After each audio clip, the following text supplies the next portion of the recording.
Black History Month is right around the corner. Actually, she's here. She pulled up. She's here early. What's good? What's brackin'? And we welcome her as she makes her grand entrance. And I'm so excited. I've got some great things upcoming this month. Life has been busy. Today I'm actually taking the day to rest because I can. And in the words of Tabitha Brown, because it's my business. Okay. And I've been so big on that. And I'm getting ready to write about just, the load that we carry as Black people. I was making my breakfast this morning and it was so good. Like, I had such a good breakfast this morning. Oh my God, it was amazing. I had these really beautiful golden potatoes, and they were like some organic potatoes, and they were so delicious, like so whole and hearty and just amazing. And then I had some plant-based chorizo, which I was really scared about. It came in one of them like sausage links that you see in like a cartoon movie. And I've never really cooked like that before. I'm like, okay, how do we unravel this? But I guess, for me, I squeezed the meat out of the little, if you get the gist, you get the gist. And then I had some eggs, and I'm realizing that, this is going to be interesting, but, I realize you don't really have to season everything. Like, yes, you should season your food. Like, obviously we're not going to be ridiculous, but, I realized that like everything just really don't really need all that seasoning. It just don't always require that. And that's not to say that you should not season your food. That's not to say, and I would also like to impart too, cause I don't want y'all to clown me. I do eat very healthy. Like I've always really been that way. Like I'm a very healthy eater, so hey, it is what it is. But anyway, fantastic breakfast. I just washed my hair, oiled down my scalp. Okay, like the scalp is oiled. I've got my oils going. I'm growing my hair out, and it's actually been growing, so I'm feeling really good. I think the key is what you eat and speaking life over my hair. I'm not kidding.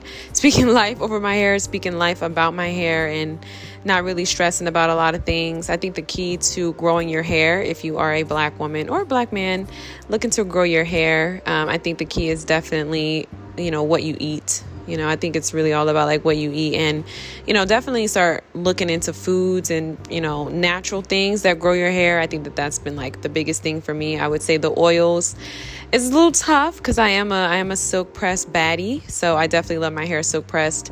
It's just, I didn't grow up wearing my hair natural. I went natural when I was like, I don't know, maybe 19. So a lot of years without, knowing how to do my natural hair. And believe it or not, it's kind of crazy, where we are today. The natural hair care community and products, that wasn't really a thing growing up. My mom had no idea how to manage my hair. And then, I grew up with like curly hair. So that was also a thing that she just did not know what to do with. I had a lot of hair, so it was thick and it was curly, and she just was like, girl, this is just too much. And, back in the day, the thing was like, okay, we'll just get a perm to manage it. So I think I did kind of grow up with that, type of MO. But I mean, it works for me. I believe that, I was thinking the other day, y'all know I get on here and I share my morning thoughts, but I was thinking the other day and I was like, what is it about Black women? Like, what is one thing about Black women that is like, we're really insecure about?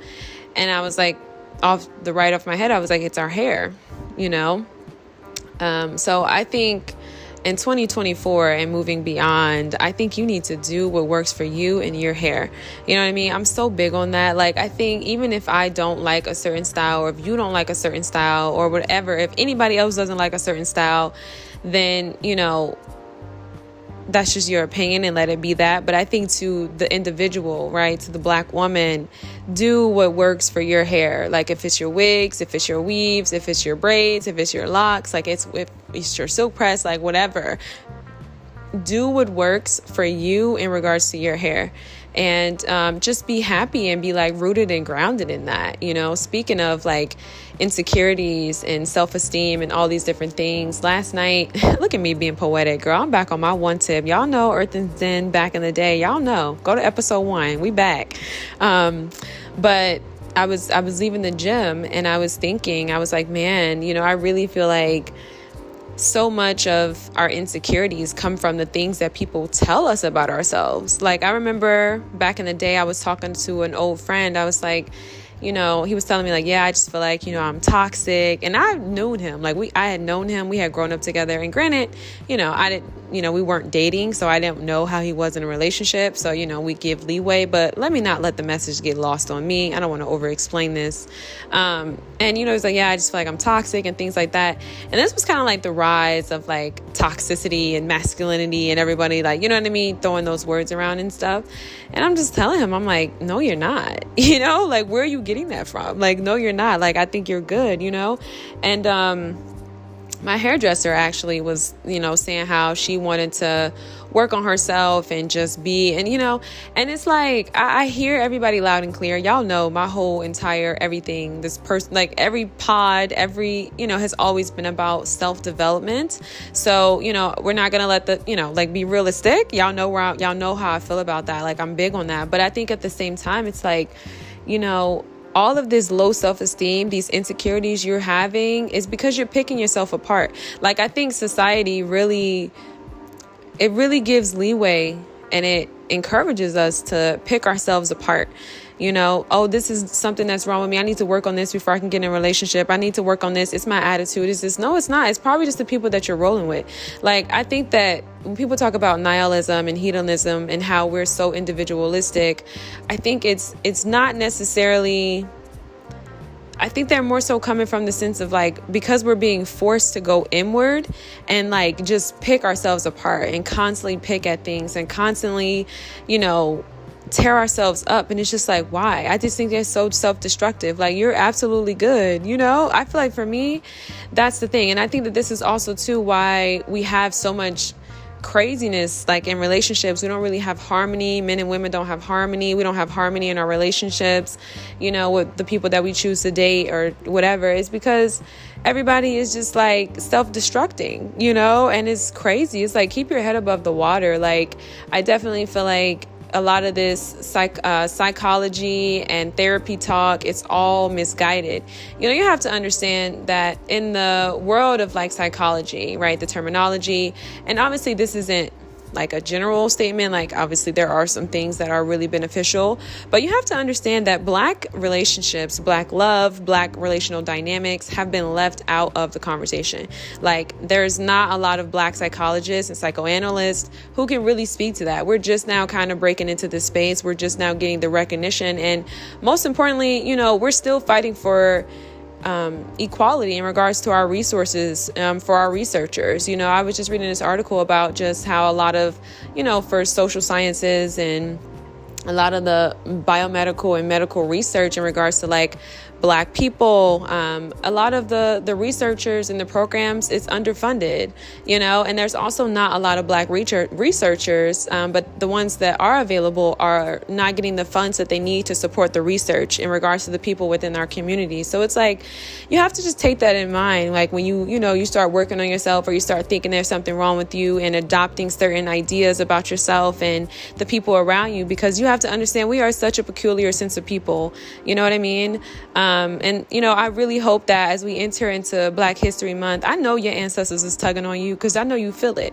I'm feeling it. You know what I mean? I think we're all feeling it. Like, I just feel like we've come so far and we've made so much progress, but continue to read.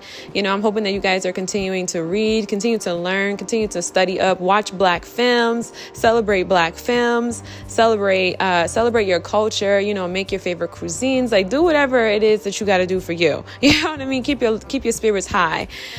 And that's what this is about. So, one of my favorite movies, y'all know, as a writer, bae, y'all know, it's Love Jones. Y'all don't know that, but it is Love Jones. And I just love like the indifference in our culture. Like, y'all don't understand, like, white culture is a very polite culture, and it is, the dominant culture that permeates America, and we exist within that culture, but we're not of that culture. Like, that's not to say that, we have disdain for white people, our white brothers and sisters in Christ. Okay. No, it's just to say that we're not the same. You know what I mean? So it's like, you have to understand being in these cultures and, these corporate spaces and these organizations and taking on a lot of the knowledge, like you can be a person who kind of steps back and realize like, okay, well, that may pertain to this person and their relational dynamics, but that may not pertain to me and my king. Okay. That may not pertain to me and my queen. Okay. Like that's not going to pertain to us. Everything is not for everybody. So I just more so say that to say like, keep your spirits high, keep yourself uplifted, and just understand that, you're good. You know what I mean? Like you're good. I feel like I've learned when I'm happy, when I'm doing me, when I'm in a, when I'm in a good space, I'm taken care of, I'm around people that I enjoy, or, you know what I mean? Like all that anxiety and that self-consciousness goes away. So I feel like a lot of times if you are feeling anxious and things like that, it's probably just the people that are around you. I think one thing I've learned, unfortunately, my grandmother always told me this. I thought she was crazy. I never wanted to believe her, but you just don't really get that many real friends in life. Like every friend that I've ever had, like I really, really like my confidant, I thought was going to be my one. They all slighted me, they really did. And like, I'm not holding on to any animosity. I just think for me, some of us, were created for certain things, and, people do the best that they can, yada, yada. We find reasoning, we forgive, we move on. But it's like, you just got to realize like where you are. And I think for a lot of Black men and Black women, like we're soldiers. You know what I mean? Like we're soldiers. Like Black women, we holding it down on the home front while our men are out there on the field. Like we're just a different culture. So it's just like, this conversation about, you need people and you need this and you need that, like, it's just consumerism, a lot of it is just like advertising, you know what I mean? Therapists and all. It's just like, not saying this, I'm not saying that like therapy is advertisement, because I think you need to go to therapy. I was someone who was like, no, I'm not going to therapy. I do think that just getting some things off my chest with someone who I could trust, because like I just told y'all, a lot of my friends slighted me. Like I haven't really met like a real friend in this life just yet. But I feel like if you haven't had that, right, you should go to therapy, because, you deserve a safe space to kind of get some things off your chest.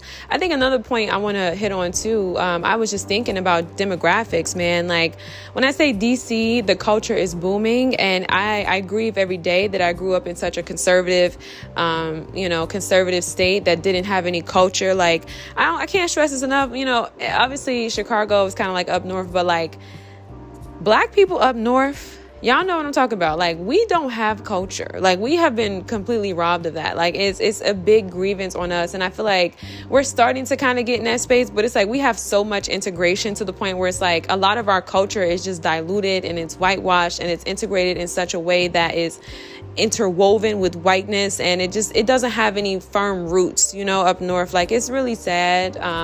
It's really unfortunate, but that was the whole premise of why our ancestors migrated up north from the South to get better jobs and things like that. So, it's something that I definitely grieve, especially as like I travel and I learn new things and I'm into Black art. Like, I've just been so into Black art. Like I just feel like it's something so empowering, and just having like Black art in your home, like you need that. And that's another thing too. I want to encourage you guys, like get yourself some Black art, like save your coins, buy the Black art. When I tell you, it's just something about having Black art in your home and just waking up and being empowered and like inspired, and you know what I mean? Like it's going to change your life. Like I think that's the one thing. You're looking for healing, get yourself some Black art. So many Black artists I follow, so many Black artists I follow on Instagram, and I'm saving the coins because I'm buying the art. You know what I mean? Like get yourself some Black art. That is just going to literally turn you up, and it's just going to keep you grounded. Like it's something about being surrounded around positive imagery. And too, Black people just have such a creative spirit. I think that's one thing I just love about us. Our culture is so rich.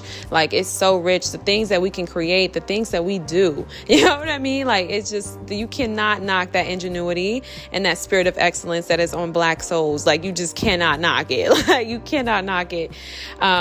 But yeah, so get yourself some Black art. And hitting on the topic of excellence, y'all, when I say it's the load that we carry, like I really do stress. I want to hit on this from two sides, because I think a lot of times, when it comes to excellence, a lot of people are opposed to the idea of excellence. A lot of people are refuting it. People are like, listen, we're tired. Why can't Black people just have like mediocre lives, or live average lives, or live regular lives?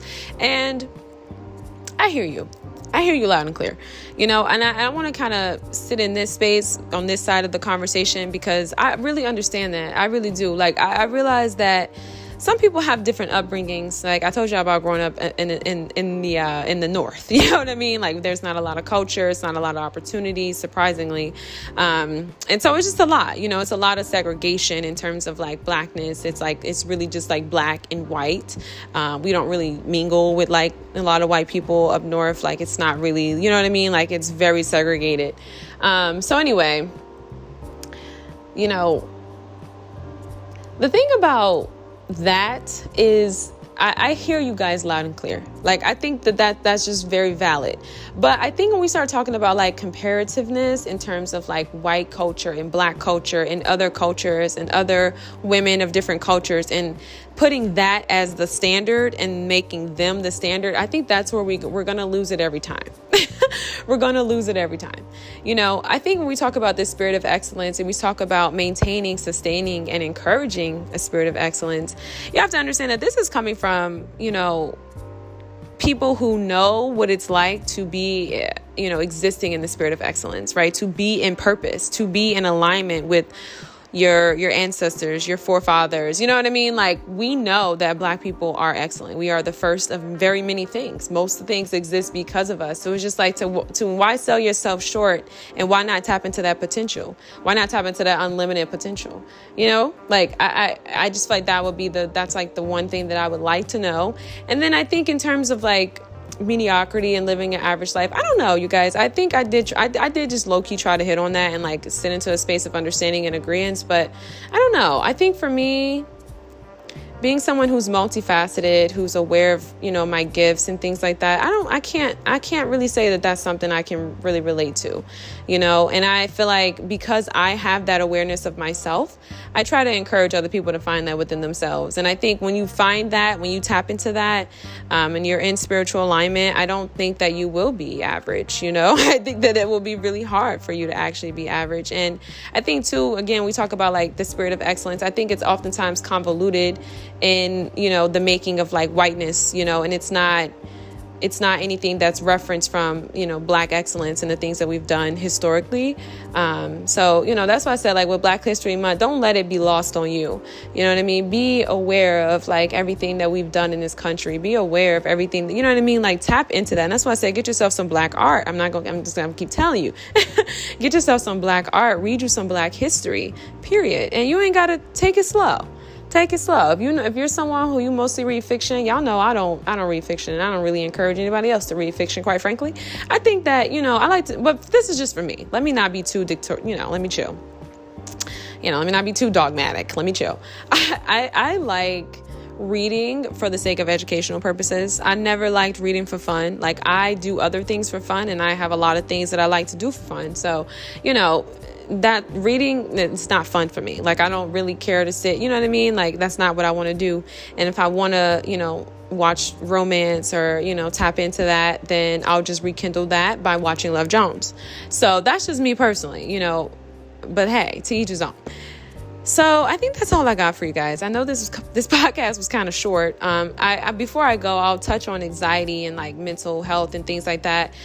So the vitamin B complex, you need about, I think it's 10,000 or 1,000, the highest. Get the highest. We're going to go with the latter. So like 10,000 of the vitamin B complex. Black people need that. That's going to help you regulate your nerves. It's going to help you with your anxiety. Magnesium is another great supplement. You need vitamin D, and you also need B12 for like energy. So those are some vitamins that you can pick up if you're struggling with anxiety. And that's what I was saying too, as I mentioned about like making my breakfast this morning. Sometimes it's your body. Sometimes you have to calm down. Like, don't move so fast. Just walk kind of slow, breathe. I think a lot of times the anxiety comes from just ancestral, right? Having to run, having to always look over your shoulder. And we still carry that. That's why I say, like, it's so crazy, the load that we carry as Black people.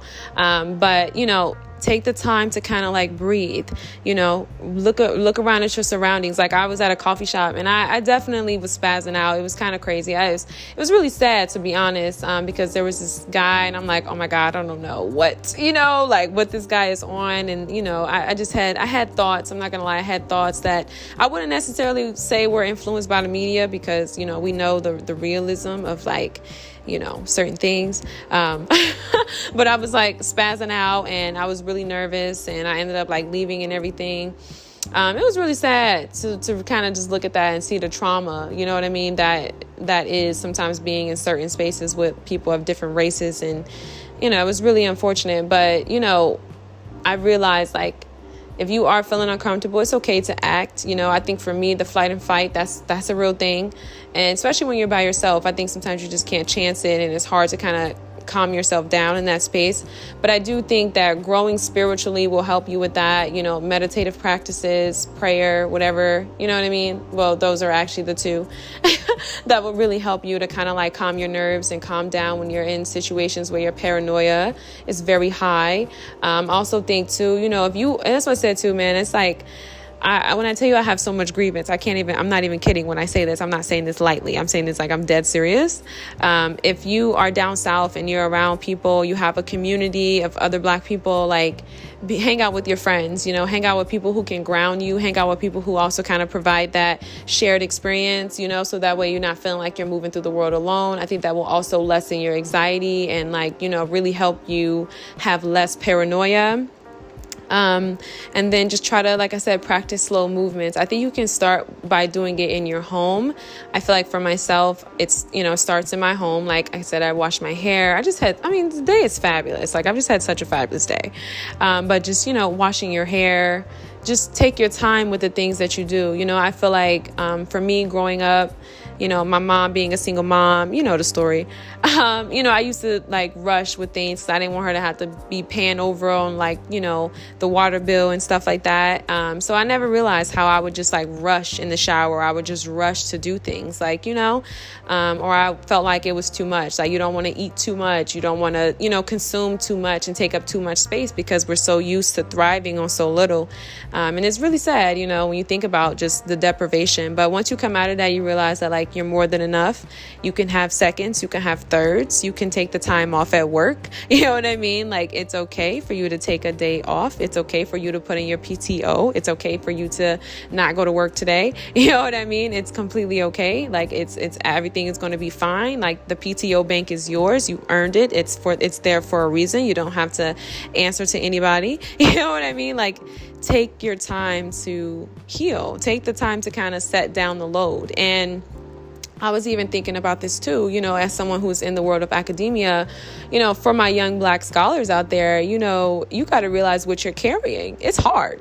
You know what I mean? I think a lot of times because we have to persevere, we don't realize what we're carrying.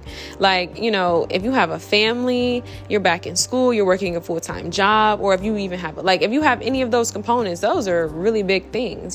For me, my college journey was so interesting because I always had to work a full-time job. I had bills to pay. You know what I mean? And it's just like, you don't realize what you're carrying. You don't realize the weight of the responsibility that is so often placed on you and on the shoulders of Black people. So it's like, you have to just take the time to decompress. And if you can do that within healthy communities with people who look like you, who share that same level of experience, that's excellent. I would also want to say, and I want to end this by really encouraging you guys, and I'm really holding everybody accountable, like with this month upcoming, and even just with the world today, like it's a lot of craziness going on. We know that.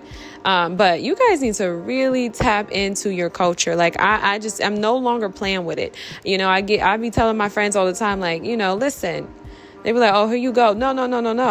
Don't. Here we go. Nothing. You know what I mean? Like, what are you talking about? You got to shake up out of that mindset that makes you so eager to learn about everybody else and every other thing but yourself. You got to come up out of that. You got to realize that's not normal. Why do I have this repulsion to not learn about my people, to not learn about what I've been through, what my ancestors have been through, what my father goes through, what my mother goes through at work? Like, why am I not curious enough?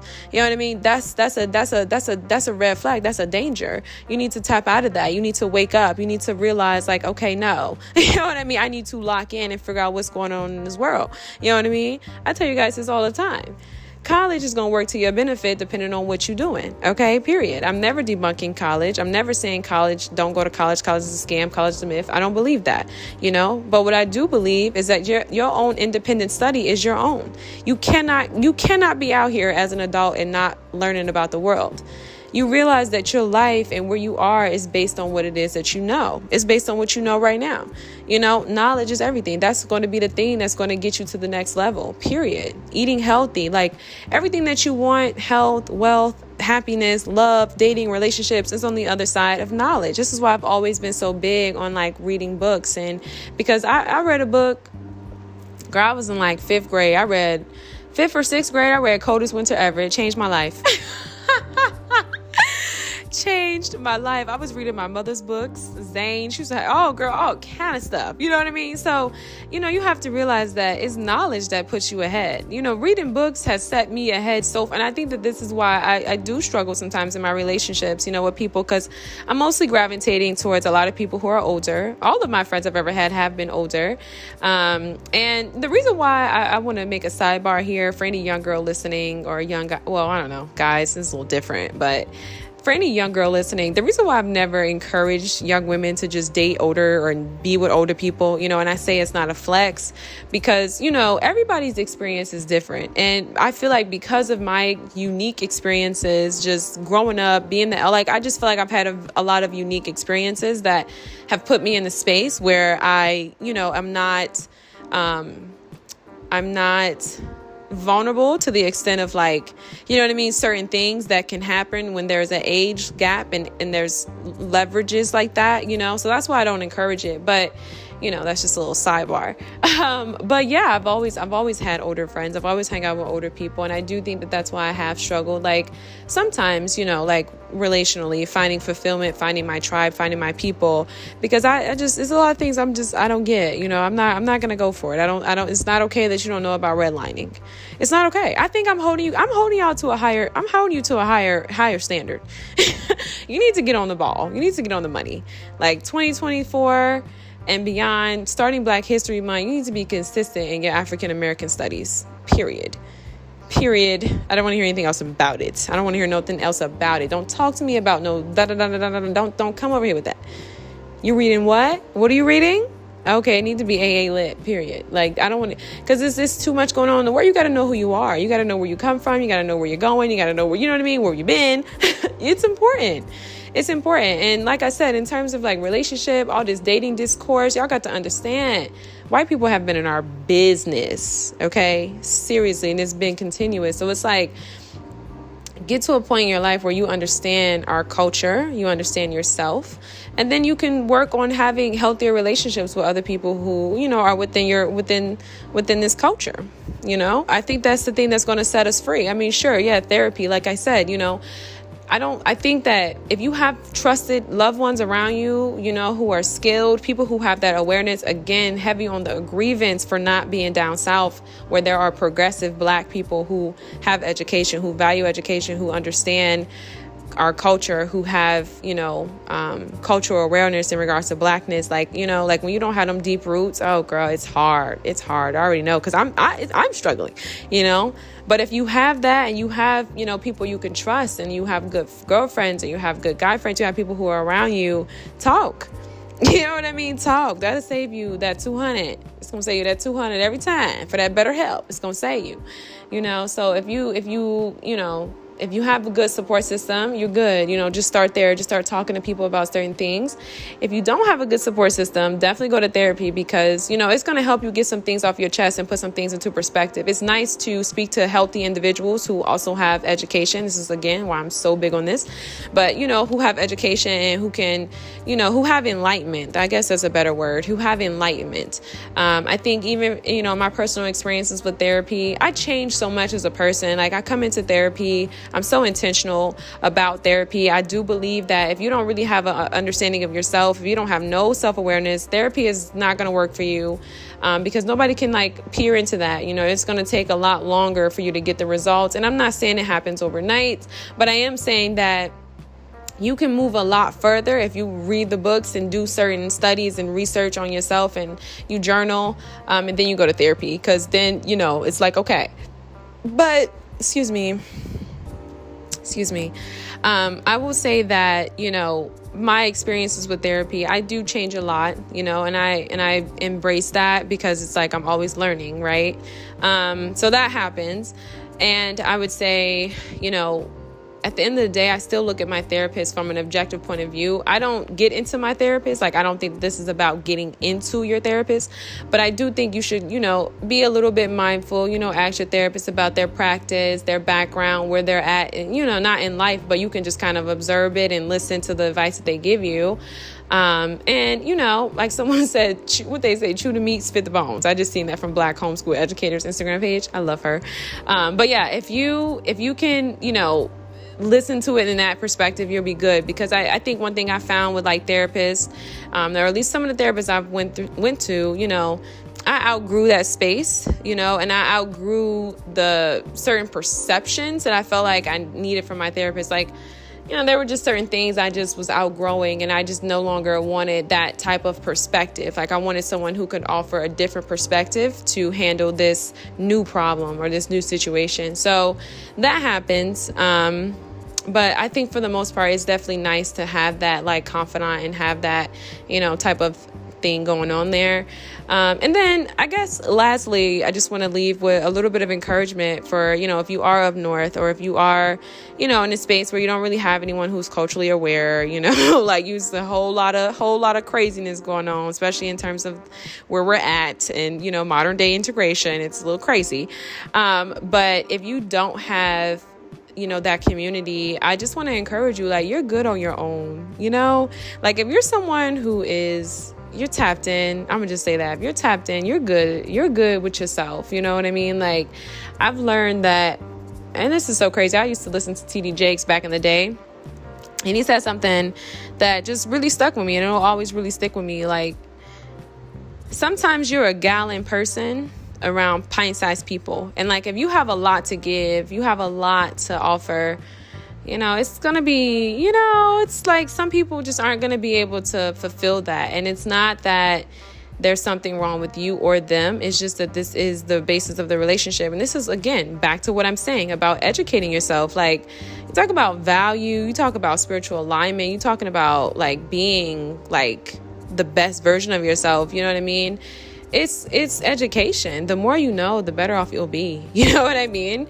So I think for me, my attitude, or at least my position, is now like I have that understanding. I wavered a little bit because of, the indoctrination of like modern day psychology. Everything is wrong. You need this prescription. You need this app. You need this service. You need this book. They totally fleeced us. But it's like now I'm at this point in my life where I'm like, you're good. You know what I mean? You're good. And because, when you're someone who's gifted, when you're someone who's multifaceted, when you're into a lot of different things, like it's hard to kind of have that type of expectation for other people to be just as well-rounded. Some people are very, they're very narrow, and it's not a bad thing. It's just like, sometimes depending on what you do, like you may be someone who, you've had to take a very narrow path, right? Like if you're a doctor, you may be very narrow, right? That profession in itself consists of a lot of consistencies. There's a lot of, it's very straightforward, and it's not really a lot of room for any, zigzag lines, So, if you're someone who, you're not that nuanced and you're not just into one thing, because I feel like I've met a lot of people who are just into like one thing, and like that's just the one thing that they're into, and that's it. And I think that's great, and I don't think that's a bad thing. Again, this is not a matter of right or wrong. I'm just saying, if you are someone like myself and you're gifted and you have a lot, like you just have a lot, like you're too much sometimes, it's people, it's okay. It's okay. So it's like you, specifically for my gifted individuals, my gifted adults, okay? You have to know that, you're very unique, you're very peculiar, And it's okay, embrace it, own it. And I think because of your uniqueness, because of your fullness, right? Because of your range, you have the ability to go wherever and do whatever, you know what I mean? So you're never really alone in that sense. Like, you're always going to have people that want to connect with you and people that you're connecting with, and you're able to do so because you have the range. You understand certain things and you're into certain things, and, it works. But I think in terms of like fulfillment, I would say I've learned to put my fulfillment in God. I've learned to put my fulfillment in, myself, in terms of like being spiritually aligned and being in my purpose and walking out God's plan for me. That's where the fulfillment comes. I don't really think it comes from people, because I just don't think that people can do that. And some of us really are like gallon-sized people, and some people are pint-sized people. And again, it's not a bad thing. It's just that's just you, and that's okay. There are a lot of pint-sized people, and again, I feel like when we have these conversations, it's tough. And I think the reason why, and I say tough, I think because a lot of times people perceive it as like, oh, I'm pint sized, or oh, I'm gallon. You know what I mean? And I think there's just too much dichotomous thinking in terms of like the good and bad categorization. And that's not what I'm saying. Like, I think the reason why that kind of hurts our feelings is because we believe, and I think this is the American myth. I could write a column about that. We believe that we're all equal, and it's not true. Everybody's got different gifts. Everybody's got different talents. Everyone's got different, intellectual capabilities. Everyone's different. Not everybody is the same. I have a friend who told me, like, she knows how, what tastes go together. Like, all the senses on her tongue lights up in regards to culinary, and she's a great cook. You know what I mean? Like me, I'm in there. This is a creative act for me. Okay. I'm in here with the vibes. You know what I mean? I'm choosing it if it's pretty. You know what I mean? I'm about the presentation. I want it to look good. Yes. But it's like, I'm not giving you ratatouille. You know what I mean? I don't give that. But that's okay. So I just think that I think that also kind of, creates a sense of insecurity within a lot of us, because we start to think that, it got to be done like this, or it starts to think that, oh, I'm not good enough because I'm not good at this, and it's like, no. You have range. You have your own lane. You have things that you're good at, and you're different. You're different from this person, but that doesn't mean you're not a great cook. You know what I mean? That doesn't mean that, so it's just like, I just say that to say, because of the myth of like equality in terms of like everybody has inherent worth. Yes. And as Jesus, everybody has been bought with a price. You know what I mean? And, everyone's got a spirit, everyone's got a soul, everyone's got dreams, everyone's got, desires, everyone's got, things that makes them laugh. Okay, well, that's not so universal. That was a bad example, but everybody is worthy of human decency. Everyone is worthy of kindness. Everyone is worthy of, respect. You know what I mean? Like, even if there's disagreements, for me, I've always, and this is the thing too, I'll give you a sidebar, because I'm the type of person to where it's like, if I don't respect you, if I don't respect it, I'm just not going to deal with it. I'm not going to engage with it, but for the most part, most people are worthy of respect, like, hey, if that's what you like, you know what I mean? If that's what hey, you like it, I love it. So I think that creates a sense of insecurity. And I think, algorithmically being on Instagram, stuff like that, you're seeing everybody, it's feeding you everyone else who's into what you're into. And that can kind of get lost on us, especially if you're a creative like myself. Us as creative people, you need your own lane to kind of, create that and light that lane. And I think when, you're on Instagram, people can go to your Instagram page and take the same outfit you wore, or, you know what I mean? Like, do things that you do and like become, you know what I mean? That is tricky. Now, I think when people say like, oh, copying someone, I think one thing I'm always going to be about, and I hope that I'm saying this and it's very clear, I've always been about authenticity. Like, I feel like a lot of, we talk about, let's get into this really quick. You talk about like beauty and you start talking about fashion and things like that. And, I've heard a lot of women say things like, okay, but wouldn't you want us to be inspired by you? My idea of inspiring you is to inspire you to be yourself. It's not to inspire you to be like me. I want you to be you. You know what I mean? And whatever that looks like. Like, I'm not here to inspire anybody to be like Jalen. No. You know, and I think even in my journey with podcasting, with the desire to impact, you know, knowing that I'm called to, you know what I mean, be a mentor, I've had to find my way through that. I'm not creating you to be like me. I'm not creating you at all, first of all, but I'm not inspiring you to be like me. I'm inspiring you to be like you. Like, you know, there's women who feel like, oh, I want to be into fashion. Like, oh, I love the way you dress. I want to be in fashion, whatever.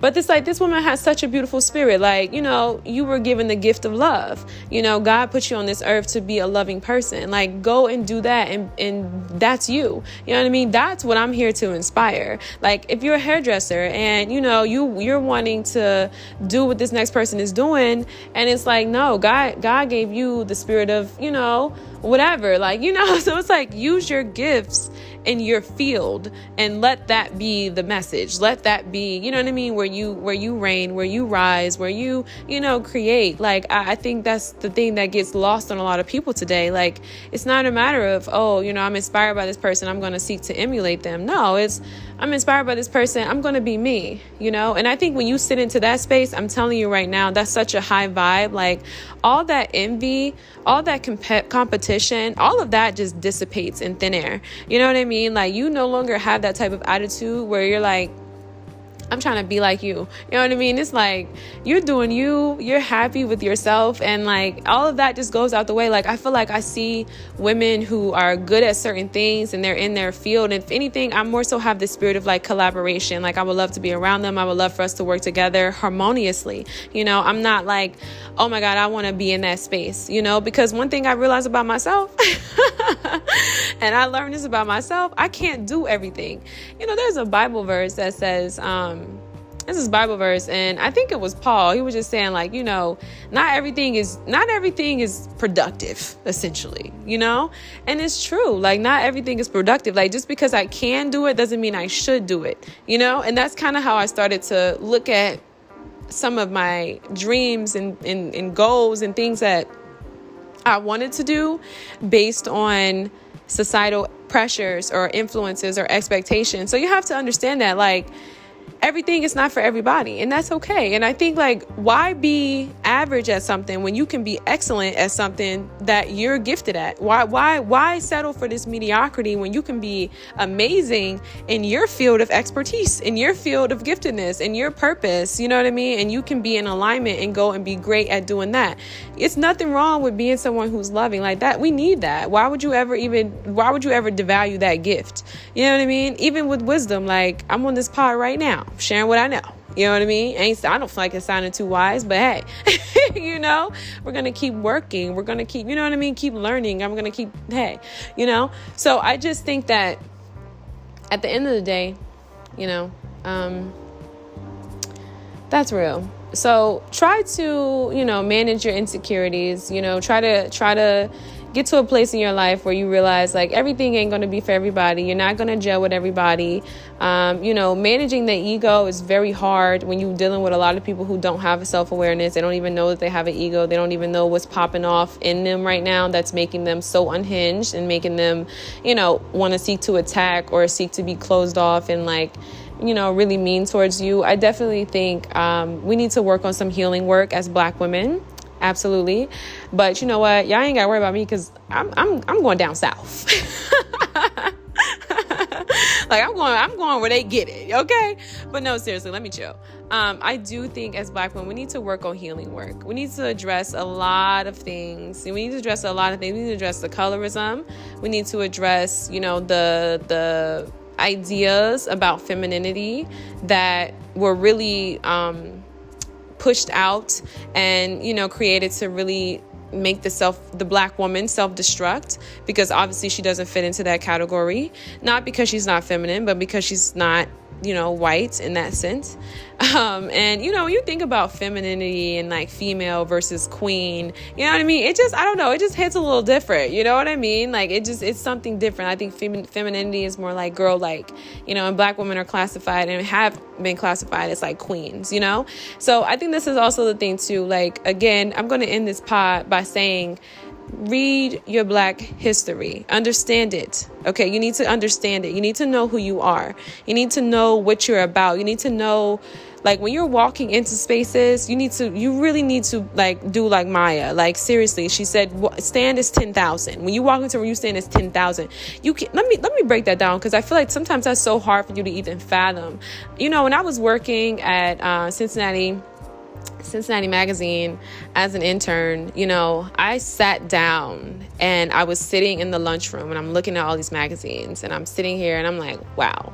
And I sat there like, wow, because I'm like, all of my ancestors, you know what I mean? Like, this is the moment. Like, this is the thing. You know what I mean? I think when we think about our history, because we are only seen as slaves, we forget that we were people that existed within this country. That's why I get so mad when people are like crazy about, you know, conservatives to a certain extent. We know a lot of conservatives are wilding out. I'm not going to say no names. I'm not going to get too into that because we ain't got that much longer on this podcast. You know, listen, I'm not someone who's going to hit every nuance. Like, you know, I want to speak in a way that allows you to think for yourself. You know, I'm not going to spell it out for you. I'm not going to spoon feed it. So we're going to keep moving. But, you know, you have to realize that Black people are American, like African American. We are American. So you can never be acting white. I was here and we built this. What are you talking about? You know what I mean? We built this. This is why I'm so big when people would say, you know, all these divisive things like the bourgeoisie and all of that stuff. Please understand, like, we were here. There have always been Black women who are classy. Like my grandfather, may God rest his soul, he left me a bunch of Jet magazines, like from the 70s and the 60s. And it's like, I think that's the history that's lost on us. We don't realize that we were a people that existed and created, and you know what I mean, in this country. Like, it was never giving that. It never gives white. How can I be white when I'm Black? You know what I mean? How? That doesn't even make any sense. You know, and I get so tired of people, you know, saying things like, okay, well, Black race doesn't exist. People like to take that one segment in time, that one segment in history, and we had an understanding of the caste system and how it created this, you know, dichotomous thinking of Black and white. We get it. I hear you guys. I really do. But I think that that's just a cop-out. I do. I think that that's a cop-out. Okay, yeah, we know that was a thing and that was created. But I think that people who pull from that one peculiar sense just don't want to do the work of learning and recognizing maybe where they fall within that privilege, or where their culture has contributed to the oppression of a lot of people. Like, they don't want to sit and talk about that, you know? So I think it's easier for a lot of people to just get by and being like, oh, race doesn't exist. And that's unfortunate. I think it's a very ignorant thing to say. I really do. I think that's that's like saying culture doesn't exist, when it's very much clear and day that you and I are not the same. You know, it's like saying, you know, you don't exist, when I'm looking at you and your whole lifestyle and your upbringing and everything that has been continuous in your life very much does exist, and I exist. You know what I mean? That's like saying I don't exist when it's a bunch of people who look like me who share a similar experience and that nobody else on this planet is sharing. So what are you saying?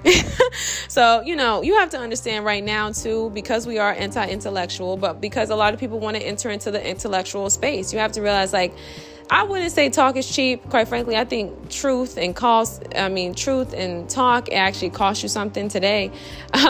But I think that you have to understand that we are living in a time where a lot of people want to be intellectual, right? A lot of people graduated high school, never read a book in their life, but they're online, they're consuming content, they're watching a 3-hour video from somebody else who we don't, you know what I mean? We don't know what this person is about. We don't know anything, right? Like, and that then becomes their personality. It's easy to do, you know, to create a YouTube video, to create a podcast, to sit online and talk to people. It's a very easy thing to do. And a lot of people have taken that route, right? We're in the time where it's like the internet media. A lot of people are like, work smarter, not harder. Y'all know I'm backwards. I'm going to stay traditional with that. I'm going to stand on that. I will be on that hill, standing on the belief that I believe in hard work. I just do. You know, I'm not someone who, you know, do I love a life of leisure? Absolutely. You know what I mean? Absolutely. Like, I just told you, I just had my morning. We did I did my hair wash. I did 2 shampoos.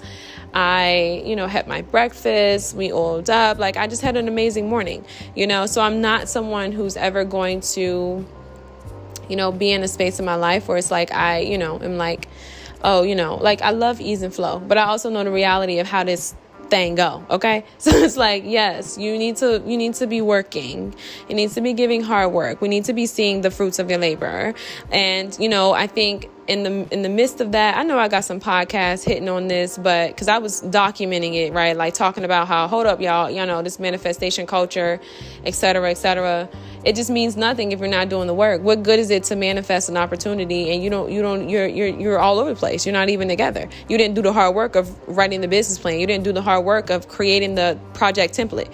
What difference does it make? What difference does it make if you manifested, the vendor, but you don't got no money to get the clothes because you ain't been working? You know what I mean? What difference does it make? What difference does it make to manifest, an idea when you ain't put there? It doesn't make any sense. You see what I'm saying? So don't look at these modern day ways of being in this internet media space, as the reality, because it's not the reality. You are where you are right here today, not because of your thoughts. It's because of the work. It's because of the work. It's because of the Lord's grace and the work. Don't get it mistaken. And you're going to be exactly where you are in the next however many years and so if you don't put in the work. You're wondering, you're sitting around, your life is passing you by. You're sitting around and you're depressed, you're stressed, you know what I mean? And you're feeling defeated because you ain't putting in the work. You're not doing anything. You're not doing anything. You're being very much like, sedentary? Or is it a sedentary lifestyle where you don't move? Yeah, that's what you're doing right now. You're giving very steady vibes. Like you're not, that's a new one. That's a new one on me. Steady vibes. You're giving steady vibes. Like you're not getting it done. And you're wondering why your life is passing you by. You're wondering why you're depressed. You're wondering why you're in a funk and can't seem to get out. Because you've been sitting in the same space. It's giving funky. You're giving steady vibes. Like you gotta, the work is got to get done. Now, I do look forward. I think every woman wants a life where it's like there's leisure. Come on, ladies. Am I right? Like, who doesn't want to wake up every day and wash your hair and, sit in your bathrobe, sit on your couch, make your pods, do what it is that you love. You know what I mean? Like, you know what I mean? Cook your plant-based chorizo and egg. You know what I mean? Like in your cast iron, take your supplements, put on your Lululemon headband and just sit in your bag. Who wouldn't want to do it every day?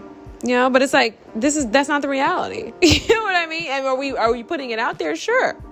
But it's like, hey, it's going to take some time and some skill and a lot of building to possibly build that life. If you make some good business decisions or whatever, it may work for you. We don't know. But it's like, for the most of us, we're going to be working.